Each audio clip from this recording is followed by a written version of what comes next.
नमस्कार, आदाब, सत श्री अकाल। मैं हूं श्वेता रंजन और आप देख रहे हैं बिट्स एंड पीसेस, जहां हम बात करते हैं कहानियों की, जिंदगी के अनुभवों की और उन लोगों की जिनके अंदर कुछ एक्स्ट्रा ऑर्डिनरी छिपा होता है। आज का एपिसोड बहुत ही खास है क्योंकि हमारे साथ एक ऐसे मेहमान इसमें जुड़ने वाले हैं जो जिंदगी में रोमांच, अनुशासन और कल्पना तीनों का अनोखा संगम रखते हैं। वो नौसेना में रह चुके हैं, फ्रंटलाइन वॉरशिप्स पर तैनात होकर देश की सेवा की है। फिर वो बने एक टेक्नोलॉजी स्टार्टअप के फाउंडर जो कटिंग एज डिफेंस टेक्नोलॉजी बनाता है, और अब उन्होंने अपनी एक अलग पहचान बनाई है एक लेखक के रूप में। इनकी किताब द ग्रिप ऑफ ग्रीड एक तीखी सामाजिक और राजनीतिक व्यंग है, सटायर है, जिसे ना सिर्फ सराहना मिल रही है बल्कि ये बेस्ट सेलर चार्ट्स में भी अपनी जगह बना रही है। नेवी से लेकर नॉवेल तक का ये सफर कितना दिलचस्प रहा, तो आइए स्वागत करते हैं नवीन कुंद्रा जी का, नेवल वेटरन, स्टार्टअप फाउंडर और अब एक चर्चित लेखक। नवीन जी, आपका स्वागत करना चाहूंगी। थैंक यू श्वेता, धन्यवाद आपका, आपने मेरे को यहाँ बुलाया। और मैं ऑल्सो आपको थैंक यू करना चाहूँगा जो आपने मेरी introduction the. Thank you so much. I am honoured. And ये जो किताब है आपकी, जिसके बारे में मैंने दर्शकों को कहा भी, द ग्रिप ऑफ ग्रीड, ये जो बुक है, it has gripped me. And what is so unique, why should one read this book? Okay, so The Grip of Greed is basically a book which you can call it a thriller book. But at the heart of it, ये एक socio political satire है। ये एक ऐसी कहानी है जिसमें कि दो सुंदर महिलाएं आपको कवर पे दिख रही हैं। ये एक चाइल्डहुड फ्रेंड्स थी और जैसे लाइफ ने टर्न लिया, एक बड़े बड़े अमीर बिजनेस फैमिली में चली गई और दूसरी थोड़ा पीछे रह गई। पर दोस्ती थी तो साथ में रहे। दोनों ही बहुत स्मार्ट हैं और दोनों ही बहुत ही गो गेटर टाइप ऑफ फीमेल्स हैं। और दोनों इकट्ठा मिलके एक क्लब चलाते हैं जिसका नाम है मूवर्स एंड शेकर्स। तो उस क्लब में वो सोसाइटी की जैसे भी सबको करके इन्फ्लुएंस करके, तो they have a big sort of influence group. एक दिन उनकी आपस में लड़ाई हो जाती है। जब लड़ाई हो जाती है तो एक डिसाइड करती है कि मैं दूसरी वाली को बर्बाद कर दूंगी और दूसरी बोलती है कि ये मैं होने नहीं दूंगी। तो ये ब्रीफली इन दोनों का जो वॉर चल रहा है, this is the book, but that is just the one part of the story. There are many layers to this story. There are also a socio political thing which is happening, because एक government है जिसकी हालत खराब है, वो election हारने वाली है। और वो बोलते हैं कि अभी मैं इलेक्शन क्यों हार रहा हूँ, मैं तो फ्री इलेक्ट्रिसिटी भी कर दिया, फ्री वाटर भी कर दिया, अब मैं क्या करूं। और अब मैं कहता है लोग खुश नहीं है, कहता मैं क्या करूं, कॉमेडी शो करूं रोज लोगों के लिए, मतलब I can not become a stand up comedian. तो फिर कोई उनको सजेस्ट करता है कि आप ऐसा करिए, आप फ्री लिकर स्कीम ले आइए। कि जब राशन देते हैं हम लोगों को फ्री में, उनके साथ में एक बोतल भी दे देंगे फ्री। तो रोज 8 बजे 8:30 बजे लोग 3-3, 4-4 पैक जो भी को है वो पीना शुरू कर देंगे और उससे वो होपफुली खुश रहेंगे और हमें वोट कर देंगे। अब जो स्कीम आती है, इनसे दोनों इस तरह से कनेक्टेड है कि एक का बहुत भला बना होने वाला है स्कीम से, बिकॉज ये कंपनी एक लिकर बनाती है, इसका नाम है गुलाबो, और दूसरी वाली बोलती है मैं स्कीम को आने नहीं दूंगी। तो ये स्टोरी का एक ये बैकड्रॉप है जिसके around there are many characters, there are many situations, there is bunch of thugs, political muscle men who are at one side. There's somebody like Guruji who is fasting against this. Anna Hazare types आप बोल सकते हैं वो। तो वो उसका fast शुरू कर देते हैं। पुलिस का अपना एंगल है। पुलिस कमिश्नर बोलता है कि मैं तो अभी भी कमिश्नर बना हूं, ये ना हो कि इस चक्कर में मैं अगर तो ये फंस जाऊं। तो बहुत सारे कैरेक्टर्स है इसमें। So basically the story is about that. तो it's a gripping thriller in the sense the lot of it's a very fast paced kind of. This reminds me, मैंने अभी अन्ना हजारे जी का वो फास्ट से मुझे याद आया कि अब दिल्ली में तो उस समय काफी धरना प्रदर्शन हो रहे थे और लिकर स्कैम की आपने बात छेड़ दी, जो कि इट रिमाइंड्स मी कि दिल्ली में भी लिकर स्कैम की खबरें बहुत थी। तो कहीं ना कहीं आपने उससे लिया है एंगल, वहां से उठाया है? तो I'll be very honest here, मैं सच बोल रहा हूँ कि मैंने पहला जो ड्राफ्ट लिखा था जिसमें मैंने ये फ्री लिकर स्कीम वगैरह का जिक्र कर दिया था, वो ये जो भी यहाँ पर लिकर स्कैंडल हुआ था उससे पहले किया था। तो ये मेरा फर्स्ट ड्राफ्ट था। But yes, as I was developing this novel, and believe me, most of it I wrote out of my instincts, you can say, having watch politics, Indian politics for a long time. मेरे को पता था कि ये ultimately ऐसा कुछ होने वाला है, तो yes, and obviously at some point of time मैंने वो थोड़ा सा कोऑर्डिनेट भी किया है, in the sense कि मैंने डॉट्स को कनेक्ट भी किया है, तो आपको कई इसमें कैरेक्टर लगेंगे जिसमें आप बोलेंगे ओह ये इनकी बात तो नहीं कर रहा। ओके। हाँ, तो ये आपको लगेगा। सो हम इसको माने कि ये रियलिटी बेस्ड है या काल्पनिक है? ये काल्पनिक है। तो लाइक मेरा जो राइटिंग स्टाइल है श्वेता जी, वो है कि मैं फिक्शन लिखता हूँ। ऑफ कोर्स मेरा प्लान है कि आगे जाके नॉन फिक्शन लिखने का भी, बट एज ऑफ नाउ मैं फिक्शन राइटर हूँ। पर मैं बहुत पसंद करता हूँ, मतलब मेरा जो इंटरेस्ट है कि जो मैं फिक्शन लिखूं वो किसी तरह से समाज और पॉलिटिक्स और बिजनेस से कनेक्टेड हो, वो ऐसा हो जो कंटेम्पररी हो, ताकि जो भी मैं दिखा रहा हूँ, सपोज मैं कुछ दिखा रहा हूँ तो वो इसी दशक इसी समय में रूटेड हो, और उसमें कई जो रियल चीजें चल रही हैं, चाहे वो पॉलिटिक्स में हो, चाहे वो सोसाइटी में हो, contemporary sort of, that is the thing which I like to write. So yeah, so in that way I would say that it's a independent novel, but yes, with lot of sprinklings of reality around it. So the main ingredient of the book, if I say, आप जैसा title भी है कि greed, human behaviour, आपने बताया दो लड़कियों की कहानी है जो आपस में विंडिक्टिव हो जाते हैं, रिवेंज की सोचती हैं। सो जहाँ जिस बुक में ग्रीड हो, रिवेंज हो, और साथ ही सोशियो पॉलिटिकल जो आपने एक उसमें डाला है, so these are the main ingredients, या कुछ और भी समावेशित है इसमें? या तो इसमें मेन इंग्रेडिएंट्स हैं, और इसमें काफ़ी सारे कैरेक्टर हैं। तो अभी क्या होता है कि इनकी ये दोनों औरतें काफ़ी रुथलेस हैं, तो इनके काफ़ी इंटरेक्शन है with the society, with their immediate family. जैसे ये काफ़ी डोमिनेंट हैं, तो इन दोनों के हस्बैंड आर काफ़ी ये हेनपेक्ड है। वैसे तो मुझे ये लगता है नवीन जी, सॉरी टू से, लेकिन लोग कहते हैं कि औरत को समझ पाना बहुत मुश्किल है। तो जब आप character protagonist of your book औरत को लेते हैं, तो कैसे उसके मन में इतना झांक कैसे पाया आप? मेरे को एक्चुअली ये क्वेश्चन श्वेता जी कई लोगों ने पूछा है कि एज अ मेल ऑथर आपकी दो फीमेल प्रोटैगनिस्ट, एंड मैं बड़े फ्रैंकली बता रहा हूँ कि जब मैं लिख रहा था मेरे को ऐसा लगा नहीं, because I think as a male all our life we spend on understanding or trying to understand what woman thinks. मतलब मैंने कभी, और तब भी समझ में नहीं आया, तब भी नहीं सॉरी, ये जोक्स अपार्ट, बट सटायर की हम बात कर रहे हैं तो ये चलता है। लेकिन हाँ, लोग कहते हैं, लोग नहीं, पर अब देखिए, अब मान लीजिए इसकी जगह दो मेल प्रोटैगनिस्ट होते हैं स्टोरी में, उसके अराउंड भी बन जाती, ठीक है, because we are talking about socio political, free liquor scheme, happiness index. तो हैप्पीनेस इंडेक्स का हमने बात करेंगे तो वो इनके अराउंड बन जाती। मेरे को लगा कि मैं फीमेल प्रोटैगनिस्ट में दिखाऊंगा तो story will be more authentic, क्योंकि ये मेरा पर्सनल बिलीफ है लाइफ में कि जब भी चिप्स रियली डाउन होते हैं, जब यू आर डाउन और out, it's the female who show more strength and courage than men. Of course, yeah so they're stronger. Yeah so I wanted to show protagonist वो ऐसे नहीं है कि वो एक सेटबैक हुआ तो दब गए, और so they are always ready to bounce back. और मेरे को इस बात कहने में कोई हेजिटेशन नहीं है, ये मैंने लाइफ में खुद फील किया है कि मेरे अराउंड जो औरतें रही हैं, उन्होंने जब रियली क्रंच टाइम आया है, वो मानसिक तौर से और किसी भी तौर से उन्होंने ज्यादा स्ट्रेंथ दिखाई है। So that was one reason of taking Saundarya Kapoor and Tanvi Mehra in this. So you have understood women very well. I hope so.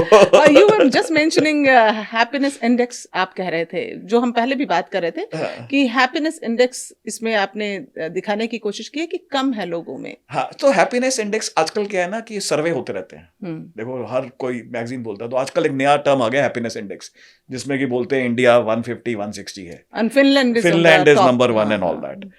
तो अब ये उसके बाद अभी इंडियन चैनल ने भी, अभी इंडियन मैगजीन ने भी अब निकालना शुरू कर दिया कि भाई ये स्टेट में ये है। तो ये जो स्टेट की, मैं इमेजिनरी जो स्टेट है, इनको बोला तुम्हारा हैप्पीनेस इंडेक्स 0 है।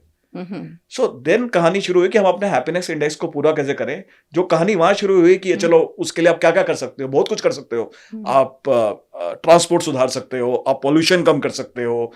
बोला ये सब कौन करेगा, लाइक जमुना को साफ कर सकते हो, समथिंग लाइक दैट, ये सब कौन करेगा। तो बेस्ट इज कि हम एक फ्री दे देते हैं कुछ। तो कहते हैं चलो फिर यही कर देते हैं कि बेस्ट इज कि हम फ्री लेकर दे देते हैं। उनको बोलो 180 ml every day for every citizen. Doordarshan पे हम सूदिंग म्यूजिक लगा देंगे ताकि लोग अपना बैठें और कंजीनियल एनवायरनमेंट में आपस में लड़ाइयाँ ना करें, और उसके बाद अपना सो जाए, ताकि तो ये एक सटायर है, ये सटायर है, ये सटायर है। Satire of course. मैंने इसमें एक पूरा लेटर लिखा है श्वेता जी, इसमें एक पूरा लेटर लिखा है कि गवर्नमेंट ने स्कीम को इम्प्लीमेंट कैसे किया। सो ये फ्री बीज वाले स्कीम्स तो बहुत दिखाई देते हैं हर समय। इलेक्शन के पहले सरकारें जो है कुछ ना कुछ फ्री बांट रही होती है, पार्टियां, सरकारें नहीं, पार्टियां बांट रही होती है कि टू अट्रैक्ट द वोट। तो आपने वहां से एंगल उठाया? यस, वहां से एंगल उठाया, because this is the way things are happening. So ये ऐसा नहीं है कि एक ही राज्य, not able to bring happiness. it will never bring happiness because it is, you know, it is something like band-aid on the wound। मतलब जो पता है अगले दिन खत्म हो जाएगी। वो इनिशियल रश होता है जो हमारी जनता भी कई बारी गलिबल होती है, और यू नो वो इन वादों पे, लाइक अभी भी आप देखो वो कुछ 2000 देने हैं, कोई स्टेट 2500 देने हैं, ऑल दैट, इन पे तमाम योजना पे काफी वो हो जाते हैं, इन्फ्लुएंस हो जाते हैं, और जरूरत भी होती है। मैं उनको दोष नहीं देता, क्योंकि हमारे किसी इस पे हमारे गरीबी काफी है, कई लोगों को 2 वक्त का खाना नहीं मिलता, तो we have to think about that also. पर जहां तक किसी को खाना, अच्छा पानी और शेल्टर पाने की बात है, मैं उसको फ्री भी नहीं बोलता, बिकॉज समाज का, गवर्नमेंट का ये एक कर्तव्य है, एक कर्तव्य है कि हमें रोटी, कपड़ा, मकान और यू नो ये मिले, और साफ पानी मिले। Anything above that, I think you know, फिर वो एक, then it can go anywhere, can be termed as a bribe. then it can go anywhere. But tomorrow you can say कि okay, मैं तुम्हें शराब दे दूंगा फ्री में, कल कोई बोलेगा कि मैं तुम्हें यू नो अकाउंट में तुम्हारे इतने पैसे डाल दूंगा, कल कोई बोलेगा कि मैं तुम्हें यात्राओं पे लेके जाऊंगा यू नो फ्री में। सो वो सब नहीं, basic I would agree that it is required, but you know what is happening. So you know कहीं पर साइकिल दे रहे हैं, वो सब चीजों का कोई मतलब नहीं है। So coming back to your main career, आप नेवी से जुड़े रहे हैं, देश सेवा आपने की है, 25 वर्षों तक आपने सेवा दी है। उसके बाद ये बुक लिखने का ख्याल? मैं श्वेता जी कभी अच्छा, मैं आपको, जब मैं नेवी में था, मैंने कुछ पेपर्स लिखे हैं, पर वो हमारे होते हैं रिसर्च पेपर, टेक्निकल पेपर, मतलब उसमें आप फैक्ट्स एंड फिगर्स लिखते हैं, उसमें कुछ आप काल्पनिक नहीं लिखते हैं। सो उसके अलावा मैंने आज तक शॉर्ट स्टोरी भी नहीं लिखी थी। ओके। बट एक ये था कि जब मैं लिखता हूँ, मेरे को लगता है मेरी सारी मेंटल फैकल्टीज इन्वॉल्व हो जाती हैं। ओके। मतलब वो मेरे लिए बड़ा ही अच्छा टाइम, तो मेरे को ये पता था बात। फिर एक दिन मैंने डिसाइड किया कि मैं क्यों नहीं किताब लिखता। तो मैंने कहा कि चलो ट्राई करते हैं। तो मैं पार्क में था, आई थिंक मैं पार्क से जल्दी विद सेंस ऑफ पर्पस होता है ना, मैं अपने घर पहुंच गया। मैं घर पहुंच गया और मैं सुबह सोचा मेरी लाइफ में चल क्या रहा है, चलो काम चल रहा है, ये चल रहा है, कुछ करते हैं नो समथिंग। तो मैंने कहा ये करते हैं। तो मैं घर पहुंचा और मैंने ना जल्दी से कुछ लिख दिया, मैंने 100-150 वर्ड लिख दिए। उसके बाद मैं थक गया। तो फिर मैंने गूगल में सर्च करके पूछा कि भैया नॉवल के लिए कितने वर्ड लिखने चाहिए। तो मेरे को वहां से रिप्लाई आया कि 60,000, 80,000, 90,000 तक वर्ड लिखने चाहिए। और मैं देखा मेरे पास 150 वर्ड है, और 150 वर्ड में मैं थक चुका हूँ। तो मैंने कहा चलो, इतने आइडिया आते हैं, कभी हम सोचते हैं ये करेंगे वो करेंगे, वो आते हैं और चले जाते हैं, ये भी चले जाएगा। But one must note down. हाँ। तो पर वो somehow क्या हुआ कि श्वेता जी, फिर मैंने बोला कि writing is not the mere act of sitting in front of a laptop and writing. It is something, the story has to grow in your mind. और जो मैं स्टोरी लिख रहा था वो बुक इसके बाद आएगी, अभी 6 महीने बाद वो भी रिलीज होने वाली है, वो उस पर काम चल रहा है अभी। मैंने कहा कि ये जो स्टोरी है ना, ये मेरे को छोड़ ही नहीं पा रही। वो एक स्टोरी ऑफ एंटरप्रेन्योर है। वो एक स्टार्टअप है जो अपनी अच्छी भली नौकरी छोड़ देता है और बोलता है कि मैं अपना स्टार्टअप चालू करूंगा। और उसके बाद उसके पीछे जैसे ब्यूरोक्रेसी, राइवल्स। अपनी कहानी तो नहीं है? क्योंकि आपने भी अच्छी खासी नौकरी छोड़ के और फिर स्टार्टअप भी है आपका। अब देखो, ऐसा होता है कि श्वेता जी वो थोड़ा बहुत तो आप डिराइव करते हो ना, surroundings is not necessarily you. तो वो है। सो एनीवे, ये स्टोरी ना मेरे माइंड में हुई और ये जा नहीं रही। मैं सुबह सोच रहा हूँ, फिर वो करते करते फिर एक दिन ऐसा हुआ कि इतना भंडार भर गया यहाँ पे कि मैं जब लिखने बैठा ना, तो लिखता गया, मैं लिखता गया, बिकॉज वो सब कनेक्शन था। और आप बिलीव नहीं करेंगे, मैंने कितने वर्ड की वो नॉवल लिखा है, 97,000 वर्ड। क्योंकि और मैं 97,000 और लिख सकता था, बिकॉज वो इतना एक के बाद एक, इसलिए जैसे हम आपस में बातें कर रहे हैं, यू नो, हमें कोई बोले तो अगले 4 घंटे हम बातें कर सकते हैं, बिकॉज हमें इतना मजा आ रहा है, it's so interesting and you know we are this thing. So I think that's how it happened. पर मैं सबको ये बोलता हूँ, अगर हमारी किस्मत में होगा बुक लिखना तो आप लिखोगे, अदरवाइज नहीं लिखोगे. तो lot of times when I could have given up, No, I I didn't give think up. it is more related to your original job because book writing also requires a lot of discipline. Yes, correct. तो वो Sense of purpose, discipline. Yeah. और वो दोनों एक naval officer में होता ही है. हो हाँ, that's something which, because अभी कभी रिटायर तो होते नहीं है. See, very frankly हम बोलते हैं हमने premature retirement ले ली and all that. I think of a soldier or a sailor, we never retire. अभी कैसा चल रहा था आपके मन में जब देश में माहौल ऐसा टेंशन भरा और मतलब आम जनता जो थी वो भी अंदर से उद्वेलित हो रही थी कि जाएं हम भी कुछ कर दें देश के लिए. हाँ, ऐसा माहौल देख के अभी एक सोल्जर को कैसा लग रहा था? फ्रैंकली जो हुआ हमारे यहाँ पर रिसेंटली पहलगांव में कुछ हुआ, उसके बाद ऑब्वियसली लोगों में बहुत गुस्सा था, बहुत रोष था कि कुछ करना है.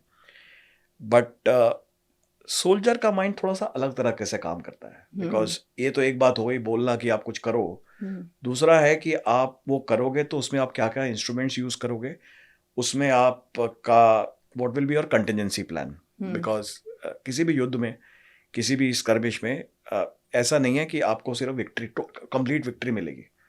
आप किसी भी वॉर को, वर्ल्ड वॉर 2 को देख लीजिए. So there will always be setbacks. So soldier mind is more analytic that way, where all the contingencies are planned and all those things are considered before force is applied. And I'm proud, like I'm so proud of what we have done.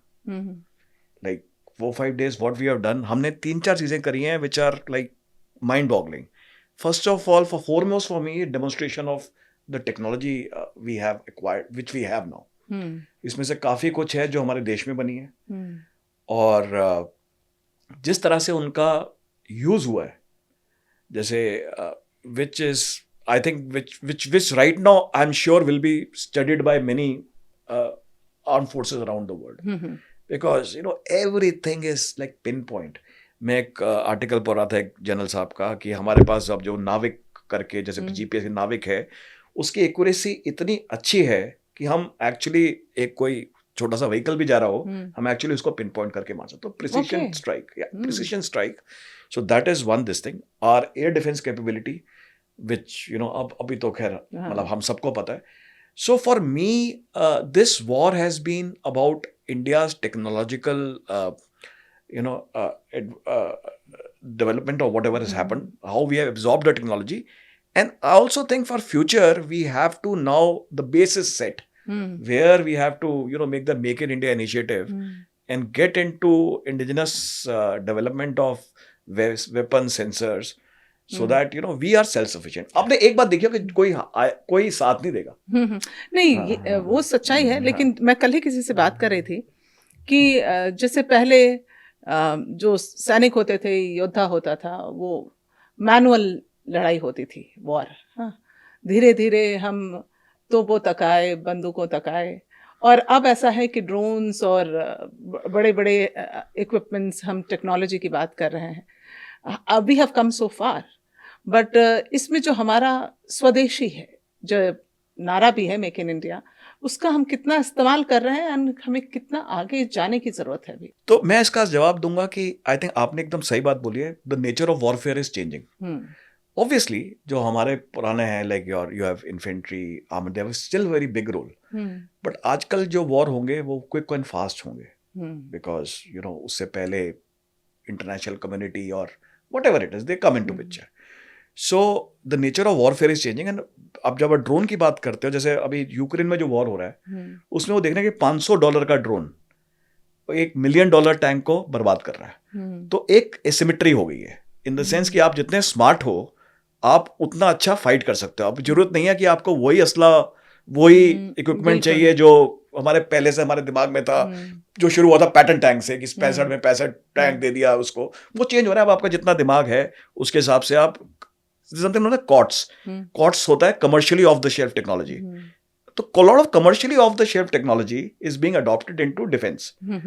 For drones हो गए, drones is the big example of that. Now as far as your question of कि हमारा कितना है और कितना करना चाहिए, I think we have to think that we are just starting off.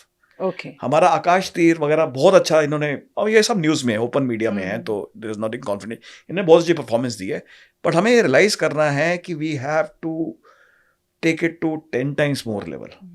अभी भी हमारे कंट्री में the level of Indianisation we require, we are nowhere near it, the kind of potential we have. See, today also from schools and colleges, lot of people want to join armed forces. Like you said, your son wants to join, and so happy to that. But a lot of people have to be encouraged to join this defense ecosystem, where they, niche छोटे startup जो बड़ा product बना रहे हैं, वो बैठ के लिखा पढ़ी एडमिनिस्ट्रेशन किसी गोरे के लिए काम नहीं कर रहे, किसी का गोरे का बैक एंड नहीं संभाल रहे, जबकि खुद इलेक्ट्रॉनिक कंपोनेंट्स लेके बैठे हैं एक गराज जैसी जगह पे, और जहां पर वो अमेजिंग चीजें बना रहे हैं. जैसे हमने अभी रिसेंट जो 99 का हम करगिल देख लें, या हम ऐसे जब भी ऐसे कोई टेंशन की बात होती है हमारे नेबरिंग कंट्रीज के साथ, हम एयर फोर्स का इस्तेमाल ज़्यादा करते हैं, आर्मी का भी करते हैं. नेवी की भूमिका कितनी रह जाती है? सी, नेवी की बहुत इंपॉर्टेंट भूमिका है. It's just that कि जब because you're securing international borders, no doubt. Yeah. And it is like अब ये जो हमारी ब्रीफिंग हुई थी उसमें कि it is a part of escalation ladder. Means ये पहली सतह नहीं है. Obviously आप जो एयरफोर्स की बात कर रहे हैं और अभी तो मिसाइल्स की बात करते हैं, ये पहला स्टेप. आप सीढ़ी चढ़ेंगे, आप 4 स्टेप के बाद में एक वेल डिफाइंड नेवी का ऑफेंसिव रोल है, which again nothing confidential in it, वो उनने अपने बताया. So that way we're. And thing is, we have to understand that we have got, हमारा एडवर्सरी, चाहे यहाँ साइड वाला हो, ऊपर वाला हो, ये सब ऑयल इंपोर्ट करते हैं, और ऑयल सारा समुद्र रास्ते से आता है. तो naval blockade is an instrument which is always available, and our navy is, very very strong, very very strong. So at a time when the level reaches so much, जो इसमें होने वाला था मेरे हिसाब से, it could have happened. But let's not do speculation here. It could have happened. It would have, and I'm sure the adversary would have gamed it. उसको पता था कि ये हो सकता है. So yes, so Navy has a good role, very big role to play in the deterrence. And in fact, Kargil में भी आया था ये. जैसे कारगिल में हमने देखा कि लोग जानते हैं, जो आम जनता है वो यही जानते हैं कि आर्मी ने फाइट किया, बट उसमें एयरफोर्स ने ऑपरेशन सफेद सागर चलाया था. करेक्ट. तो उस ऑपरेशन के बारे में चर्चा बहुत कम होती है.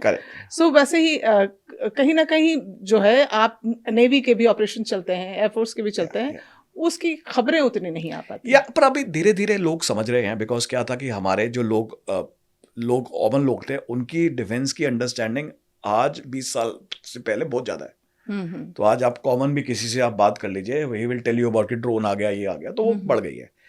The second thing we have to understand is, which is very important, jointmanship. कि ठीक है, army navy air force different services हैं, but the objective is the same. And we already have a structure, where all 3 services are sort of, operating interlinked.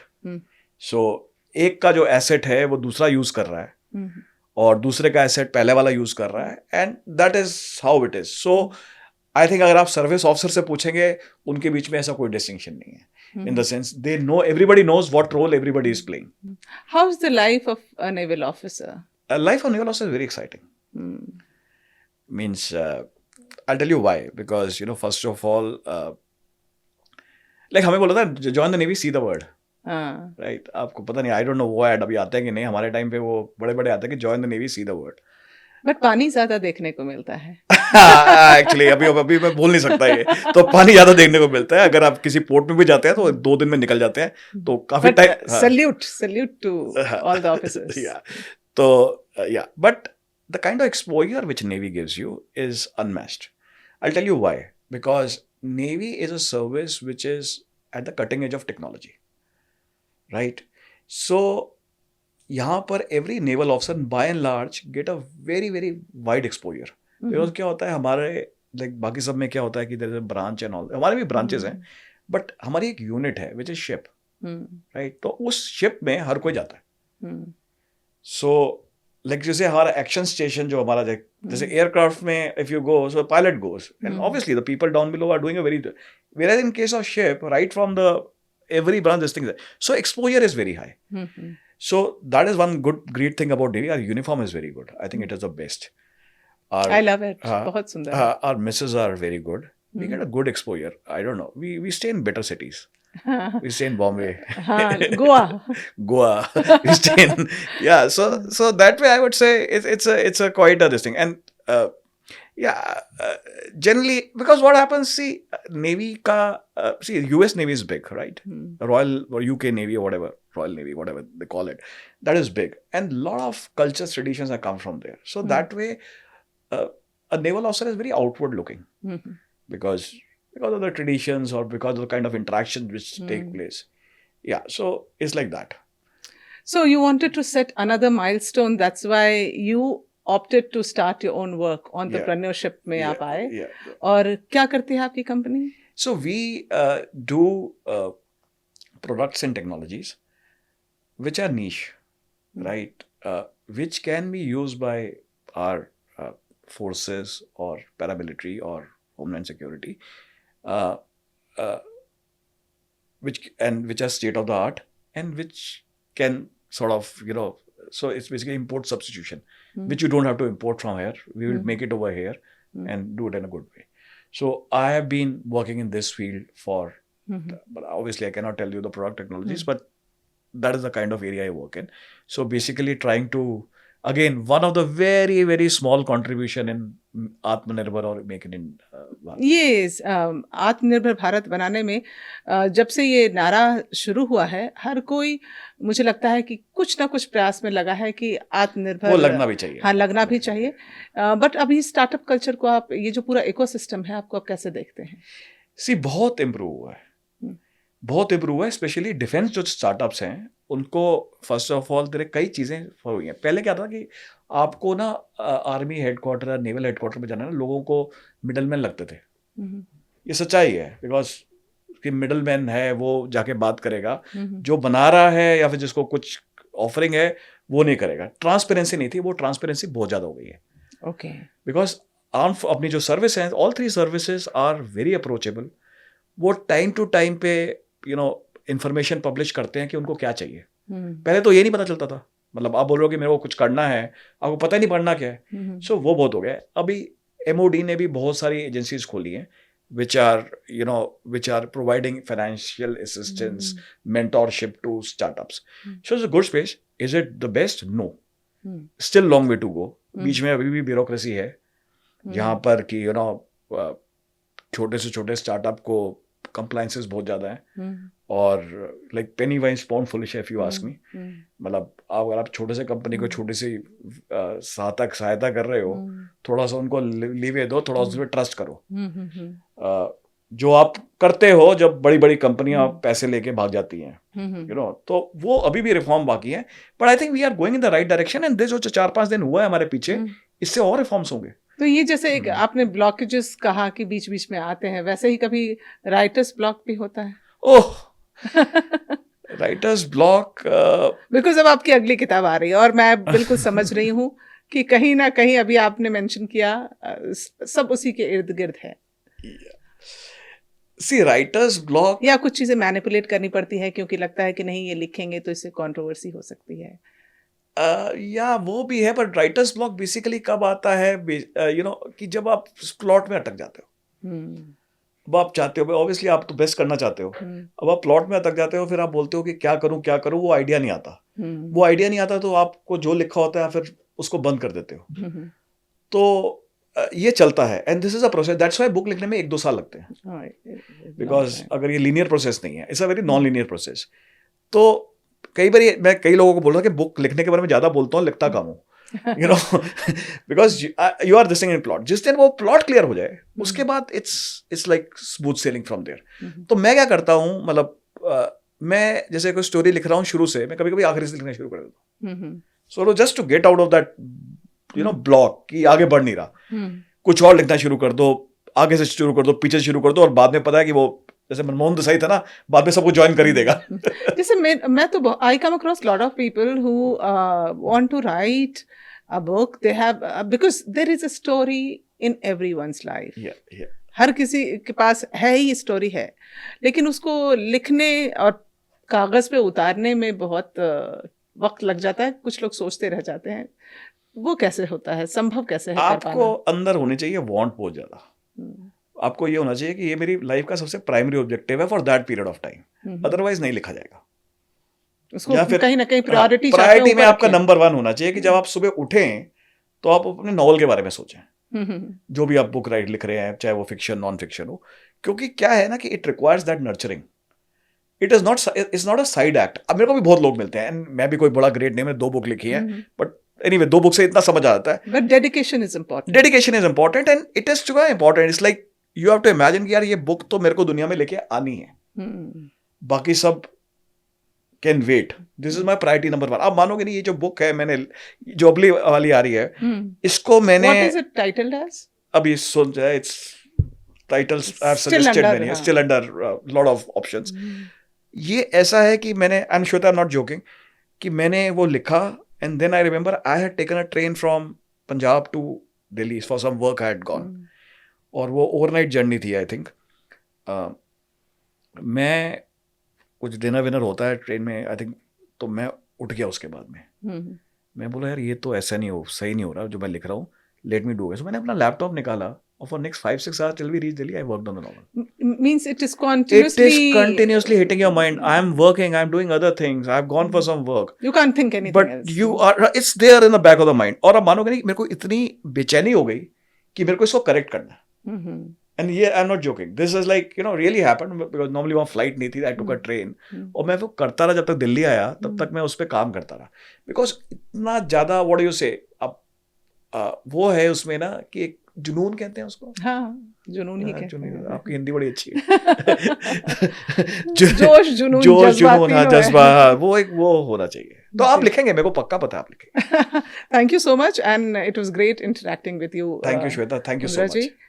And we hope to meet you again when you Yes. come out with your next book. That will be soon. And I really want to, you know, give that book to you because it will answer a lot of questions of startup and entrepreneurship which you asked today. Thank you so much. Thank you. तो आज के लिए फिलहाल इतना ही। अगले episode में फिर मिलती हूँ आपसे एक नई हस्ती के साथ। अभी दें इजाजत। नमस्कार।